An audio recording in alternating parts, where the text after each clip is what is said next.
It's Sunday, and that means it's the time of the week where I read to you guys a book, trying to make it as fun as possible. Welcome to Storytime with Sam. Okay guys, as you know, for the introduction to this series, I read a book from a series called Ali's World, and I read the second book because I could not find the first, but now I found the first book, and I thought that we'd get to know Ali a bit more, because all we know about her so far is that she daydreams about romance while cleaning rabbit poo out. So let's get started. This time I'm going to read the prologue out, just so you get an idea of what's going on. So let's start with the prologue. Dear Mum, I've decided to do something. Great, what is it? Don't panic. When you say that, it normally makes people panic. It's not like I am about to pierce my ear, lip, or enroll for the next Mars mission, or run away with the circus and juggle clowns or something. Although you'd probably think that all that was cool. Your mum sounds pretty cool if she likes that. It's just that, you know how I've been keeping a box with all our photos and school reports and stuff for you to see? Well, no you don't, which is the problem. But trust me, that's what I'm doing. Well anyway, apart from those bits and pieces, I've decided that I'm going to start writing down some of the things that happened to us all. The things that matter anyway. It's not going to be like a diary or anything. I don't exactly have the patience for that. Talking about that, I've just started the diary up. Let's see how long that lasts. Though I did buy one a couple of Januaries ago. It was half price in the stationery shop on the Broadway. I started out okay. Everyone starts out okay. After a couple of days, prattling on about what I've done that day and what I was feeling and what we had for tea, but by January 10th, I was just doodling flowers on the page, and the entry for January 15th just had bored in capital letters. So I kind of chucked it after that. Why? An entry for every day getting bored is the perfect entry. So this time I think I'll do it like an essay. You haven't got the patience to write a diary, but you have the patience to write a whole essay. At least with a diary you don't have to write it all in one go. Never mind. Only it might be a bit on the long side. Most essays are long. You know what I'm like. Remember that last report you saw when I was at primary school? Ali is very bright and imaginative, but her mind does tend to wander. Mine wanders too. Don't worry, Ali, you're not alone. Hey, guess what? Nothing's changed. It's like Grandma said. I get twice as much done if I stop wittering. Wittering? Who says wittering? Oh, you'll get more done if you stop wittering. For 5 minutes. Forgot that bit, sorry. Which is sort of true, I know. And which is what I'm doing now, I suppose. Yes, you are kind of wittering on a little bit. Okay, so back to my plan. I think I'll do it like I'm writing it for some stranger to read. Because, sorry, I don't mean to give you a hard time about this. It might make me too sad if I just set it all down for you. Why? Why?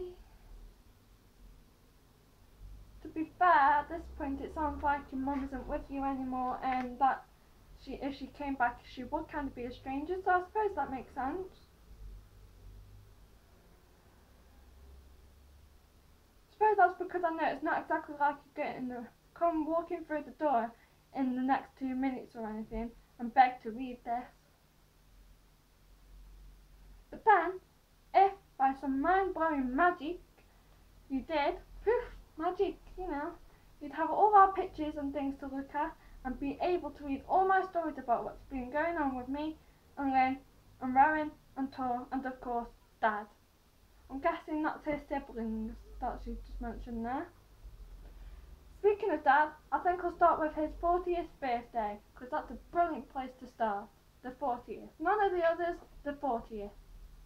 because that's when Kira turned up, and she is. And when don't panic, we nearly lost her. How? Love you lots, Ali. Your love child number 3. Yes, her last name is Love. Ali Love. That's why it says your love child. That's the prologue, guys. So now we're going on to chapter 1. Welcome to my weird world. ... Look at the map of the world. I haven't got a map. Could use Google Maps, but I can't be bothered, so sorry. And find Britain. Small, jaggedy, sort of in the middle. I know where Britain is. Look at the map of Britain and find London. Big blob down in the south. Again, I think I know how to find London on a map. If you give me about 3 hours, because I'm not very good at geography, but you know. Look at the map of London and find Crouch End. We name nice place. Didn't really need that part of the information, but thank you for adding it in anyway. Look for Palace Heights Road, number 28 to be precise. That's very precise. When you find number 28, stand on the pavement opposite and look at the terraced houses with your eyes half closed. All fuzzy like that, it seems almost as posh as the ones on either side of it. Oh, that seems nice. I think that does look nice. It looks very nice and posh. Uncross your eye and you'll see that it's actually pretty tatty around the edges. Oh no. On second thought, that looks crap. No. I don't think, no. I'm out of love. That changed suddenly. A minute ago we were on about the house and now we're on about you. And this is where I live with my dad, named Martin, a power mind control freak, which is her 17-year-old sister Lynn, and a complete airhead, who is a 15-year-old sister Rowan.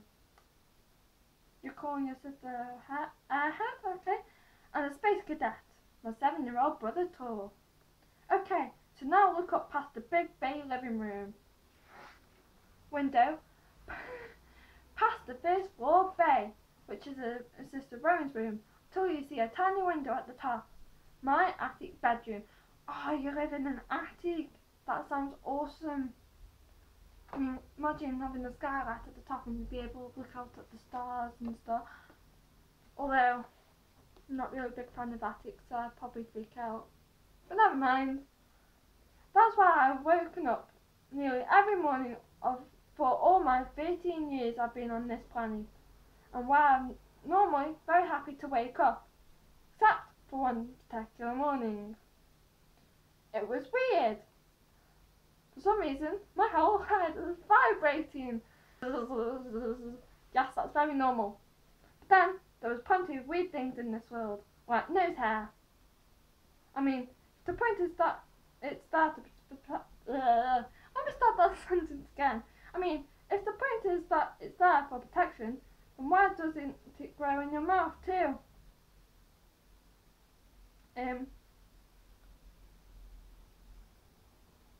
That's a little weird. Having hair in your mouth wouldn't really work. It'd be horrible. Ew.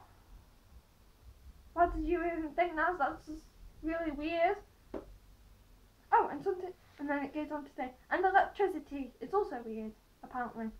It doesn't matter how many times the principals explained to me, I still don't get it. But don't get me wrong, I am pretty pleased about it. Yes, I'm pleased too. I still don't get how electricity works sometimes, but it just does, you know. Dad sometimes likes to light these big fat colour candles we have in the living room, but until they invent a candle-powered TV, that would be ace. Someone should definitely invent a candle-powered TV. That'd be ace. That would need a really big fat candle, I guess. Yes, it would. And it'd probably cost you a lot of money because you'd have to buy a lot of candles. I'm okay with electricity, however weird it is. Of course, plenty of people, including my oldest sister, think that our parents are weird for giving their kids odd names. Me, I got a family out of the 4 of us, but I think it's just goes to show that some people have no imagination. And anyway, when they get to know the story behind each name, they usually think it's pretty cool after all. Oops, there I go again. Yes, you are getting a bit sidetracked now, Ali. A minute ago we're on about your head vibrating, and now we're on about your names. Getting sidetracked by weird stuff when I was supposed to be talking about the head vibrating thing. Yes, you were. But I do that a lot. Get sidetracked, not have a vibrating head. I hope you didn't have a vibrating head all the time. That'd just be a bit weird. Anyhow, who says that? Anyhow, it was a Sunday morning when I felt my head vibrate. Really needed the Sunday bit. At first, I didn't panic. Well, now, leave in the comments below if you would panic if your head was vibrating on that. It's a weird question, but you know, I just told myself that there must be a giant articulated lorry parked in the street outside. How many lorries do you know that vibrate that much that it makes an attic room vibrate? No one?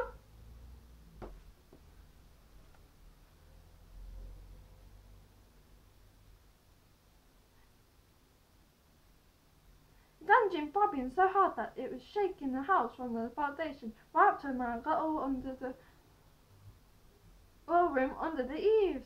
That, or maybe it was a low flying plane. Again, planes don't really fly that low that it makes the whole house vibrate. If it does, there's obviously something wrong and you should get out of the house straight away. Sending tremors from the roof tiles down. Then I noticed something else. One side of my face and neck was as a very hot thing. What's a very hot thing? That's too vague for my liking.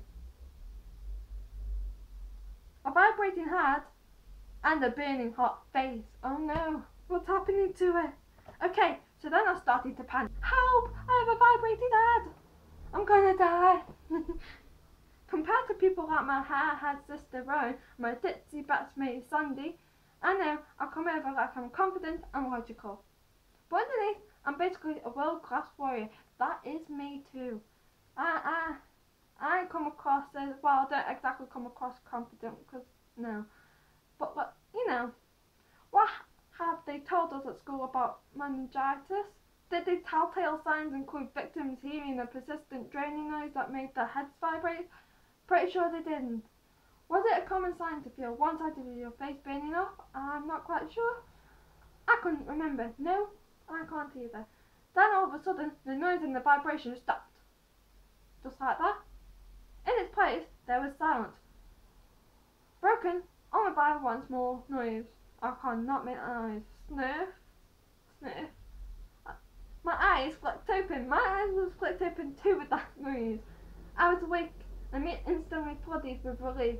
Why? Are you not going to tell us why?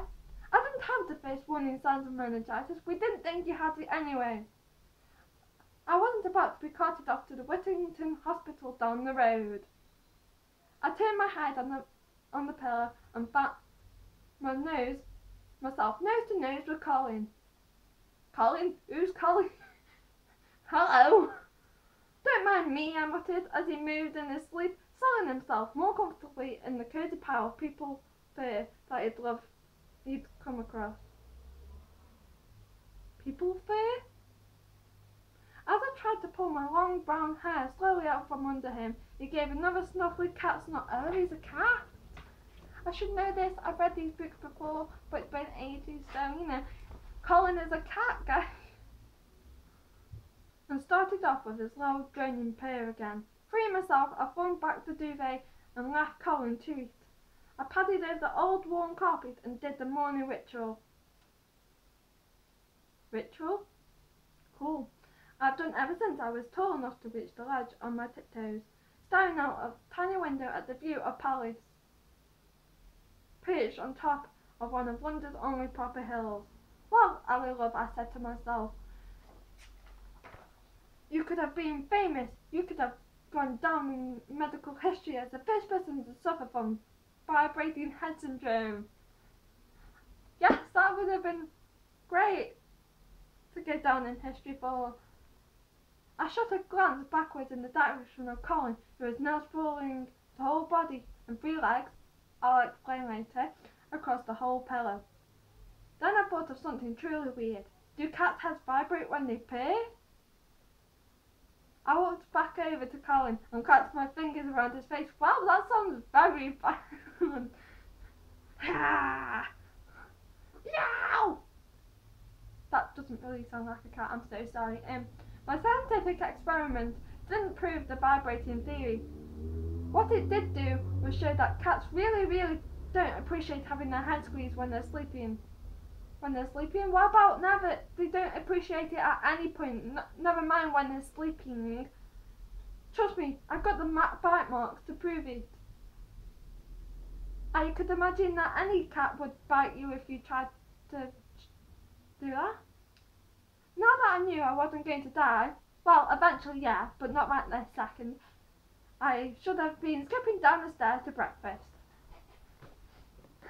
Oh my god. But I didn't, mainly because my fear of an immediate death had been replaced by an enormous and I'm feeling that I'd forgotten something. Uh-oh. Oh no, I wonder what she forgot. Hey guys, I wonder what she forgot. Well, you'll find out next Sunday.